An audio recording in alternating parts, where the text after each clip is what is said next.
Okay, thank you very much. Good afternoon to everybody. First of all, I would like to express my thanks to Professor Ben Abraham for being kind to invite me here to Haifa to give a talk about the oil spill modeling issues we are doing in the Mediterranean. And of course, it's the good cooperation we already start with the team of Professor Ben Abraham following the symposium on the Eastern Mediterranean we had last week in Limassol.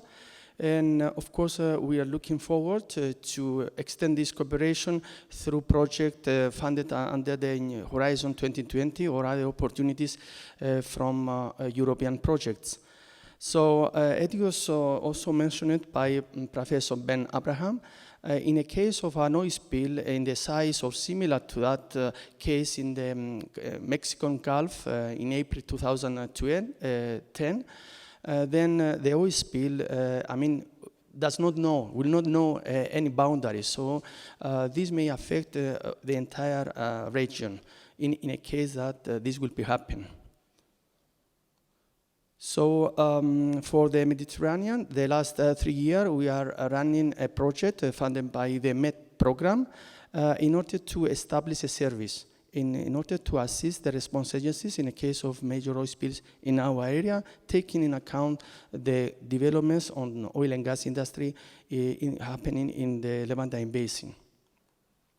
So in my talk, I will also brief you about the developments carried out with Europe and also the Copernicus, the former Global Monitoring for Environment Security, then the motivation why we need to have operational oil spill models, and then some example, in particularly the Mediterranean exercise on pollution, about the project itself, and some application we have done from planet risk assessment from planet installation of offshore platforms in the Cyprus EZ, and some conclusions. So in Europe, the last 10 to 15 years, it was an initiative to develop several services in order to strengthen and support the member states in respect to the atmosphere, land, or ocean, across the boundaries and for emergency. These activities were carried out in the frame of global monitoring and environment, but the last 2 years it was renamed to Copernicus. So the aim of this initiative is to establish 6 services, one of which is the marine service, in order to provide on a daily basis information about the seas, about the sea currents, about the sea state, temperature, and any other information that is very necessary to be used for further downstream applications. So here we have, just a minute right here, we have the well-famous butterfly of this GMES on marine services.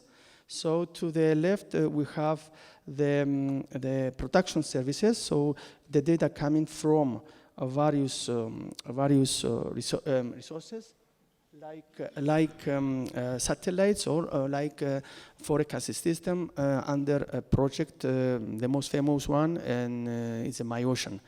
To the right, we have the downstream application, like the oil spill prediction, which these services they are using in order to be implemented, data coming from these, say, core services. So this Copernicus Marine service provide daily information about this globally, about the sea currents, temperature, salinity, about the sea level, and in addition biochemical information like the chlorophyll productions, nutrient concentration, and so on. And of course, we have, in addition to the global, we provide in 6 regions, among of which is the Mediterranean. This information available, I said, every day, from the surface to the sea bottom, anytime, and also through the years we have established, say, a climatological database for the last 20 years. So someone can go and use this information from the last years too. Further, this information it is used for further downscaling application where, for example, Israel, Oceanographic Institute, as well Cyprus, and other nations in the Mediterranean, they have downscaled all this information with a high resolution, providing a better resolution for the needs of the coastal country.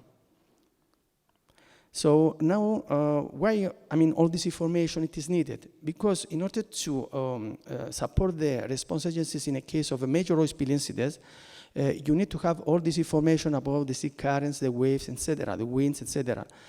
The coastal countries, knowing the problems with the ship traffic initially, and in the Mediterranean, and nowadays, of course, with the oil and gas industry going on in our area, in the neighborhood of the Levantine Basin, they prepare themselves in order to respond in a case of a major oil spill incident. They have carried out periodically exercises, communication, exercise with equipment, ships, and deployments of booms, and several other activities. However, the first following the contingency plan. They have a certain contingency plan with certain, say, instruction and guidelines, what they had to do. They need, the first information they need in a case of a report of an oil spill is information about the prediction of the movement of the oil spill. So the same thing is also, it is requested by REMPEC. REMPEC is a regional emergency response center for the Mediterranean. It's an IMO organization under UNESCO, and they also request this information about the prediction, and also they need information about to identify, in the case of oil spill coming from ships, who is responsible, because there are some European rules and regulations, particularly the 2005-35, where it is required request from the member state to identify the responsible of the oil spill and bring this to the prosecution. So the use of the oil spill modeling predictions, and particularly during operational issues, it is necessary in order to provide answer to three main questions requested by the responsible agencies. Is just where the spill will move, how soon the spill will go there, and which resources we're going to threat at then when it will reach the coast particularly, or an offshore structure. And of course, there's an additional information needed by the response agencies when they had to decide the way to combat the oil spill. Is they need information how the oil spill will like when it arrives in a certain place, because the oil spill is changed the viscosity, is evaporated, and so emulsified. So all this information is vital in order to decide the exact measure. Either they have to use booms, mechanical recovery, or they have to do a spray. So for the first three questions, in order to provide this information and the answers to the response agencies, we need to have in place accurate and reliable information about the sea currents, wave, temperature, winds. And all this information is provided by the Copernicus Marine Service and the National Ocean Forecast System, as I said before, like one that is running in Israel Oceanographic Institute, in Cyprus, and several countries. So because it was necessary to address this on a Mediterranean scale, so to establish a service that will be served for all the nation, no matter they are member states or non-member states, and in addition to provide an information that will base on a multimodal approach. So not going to use only one system, but the capability to use several, information forecasting system coming from different systems, and at the same time using at least several or a few well-established oil spill models. So we have established this project.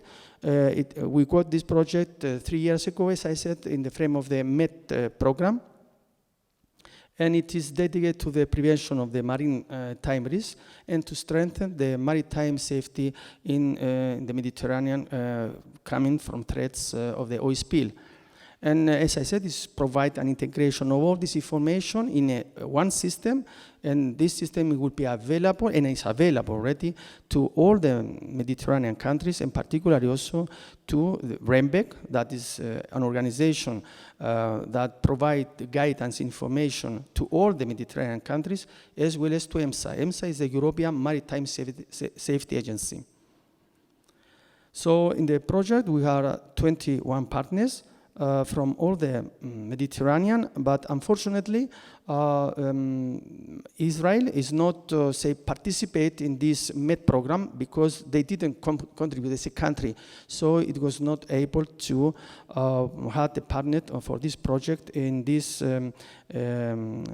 activities. Nevertheless, the service, it is available to all the nations in the Mediterranean.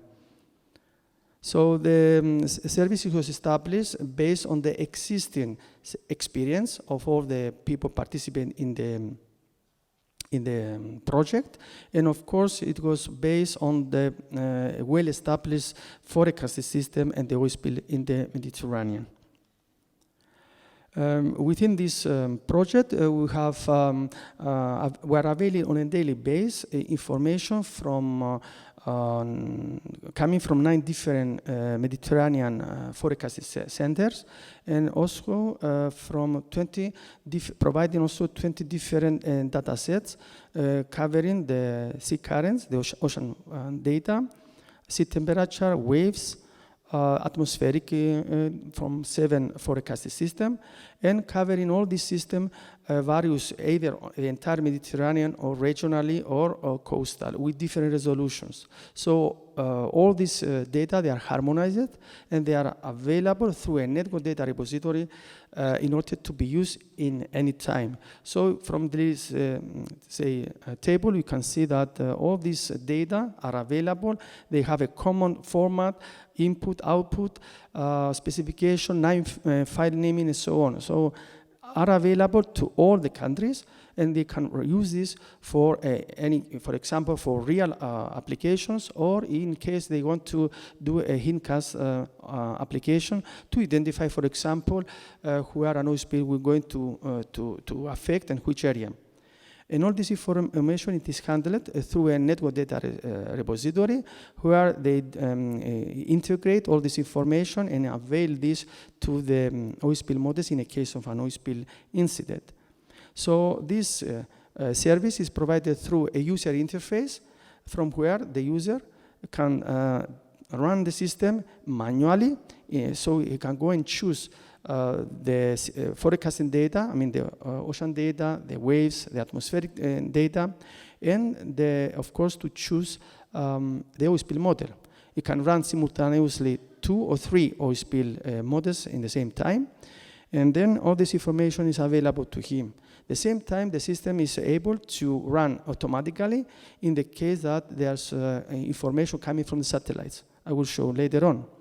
Here, for example, is some application of the service where we have used the same oil spill model. In this case, we have used the Poseidon oil spill model with different ocean forecasting data. To the left, you can see a high resolution sea current. The oil spill is hypothetical, of course, in this case. It is offshore the EZ of Egypt. And to the right is a use of lower resolution forecasting data, where you can see that the benefit of high resolution sea current data is best compared to the lower resolution.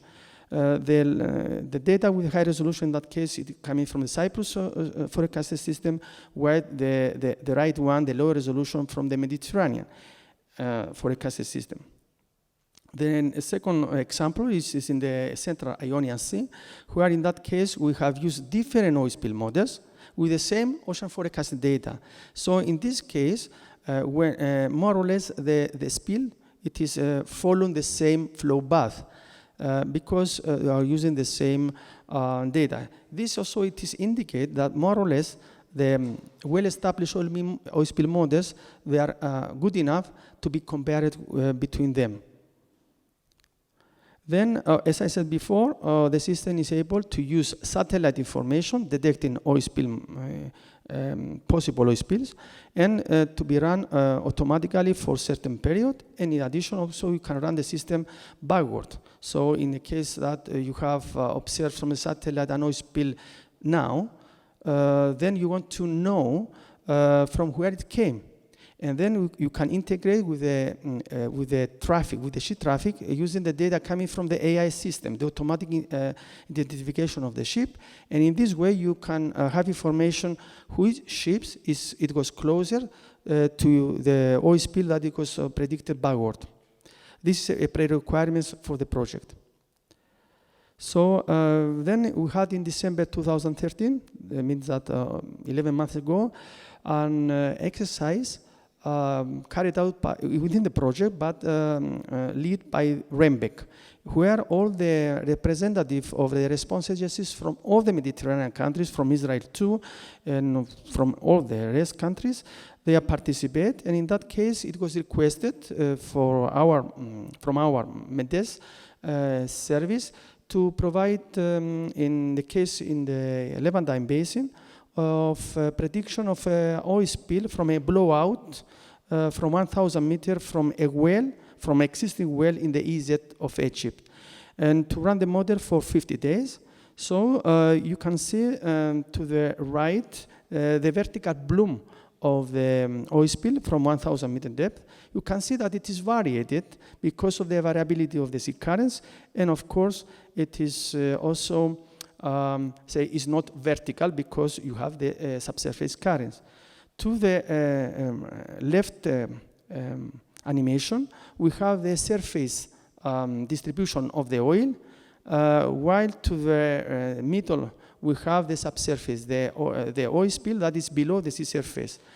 And to the right, you can see is the oil that it is permanently stuck on the coast. And the most important for this application, we ran this in December for 50 days, so it was December and January. You can see that the highest concentration in this particular application affects the Haifa Bay and mostly the area north and south of Haifa. So this is an important findings, and that the response agency had to take into account. Also to the bottom right graphs, you can see that the red line is indicate the surface concentration, and from the time that the oil spill start to stuck on the coast, the surface oil it is reduced, while the subsurface oil concentration in the water column is increased. And then, of course, we are requested to do a risk assessment from 10 planet offshore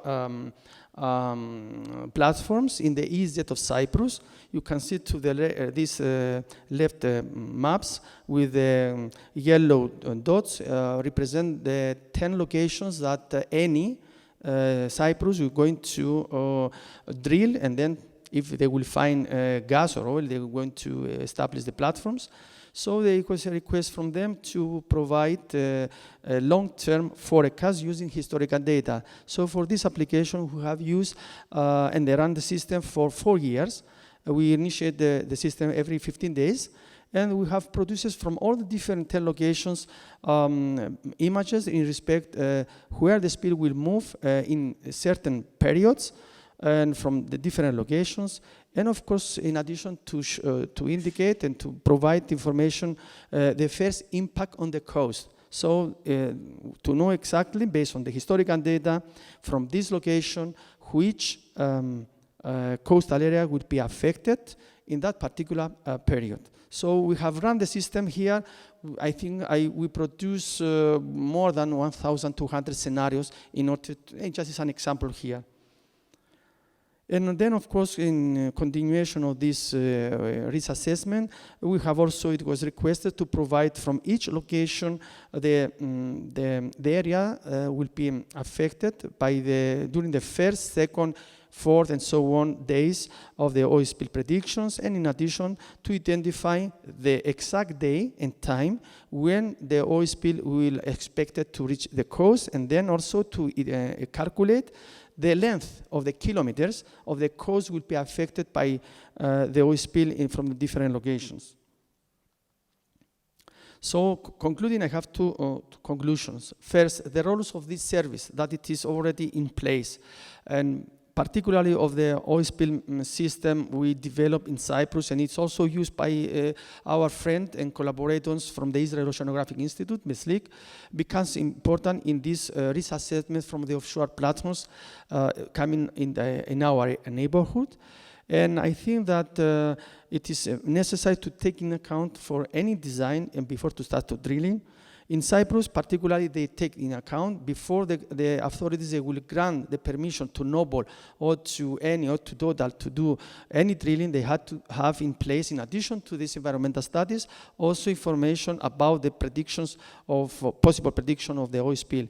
In this particular image to the left, you can see an example of the oil spill dispersion from the Aphrodite platforms. It was done last year, and it was in a case when we have a very strong anticyclonic eddy in the area, that it was capture the oil spill within the eddy center, not allowing it to reach the coast.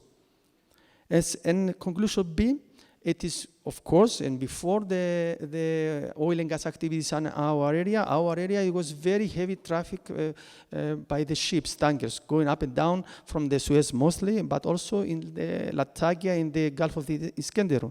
So to the left, this is a satellite image using data coming from ESA, the European Space Agency, as well as from EMSA, where we have identified more than 1,000 possible oil spill in our EEZ.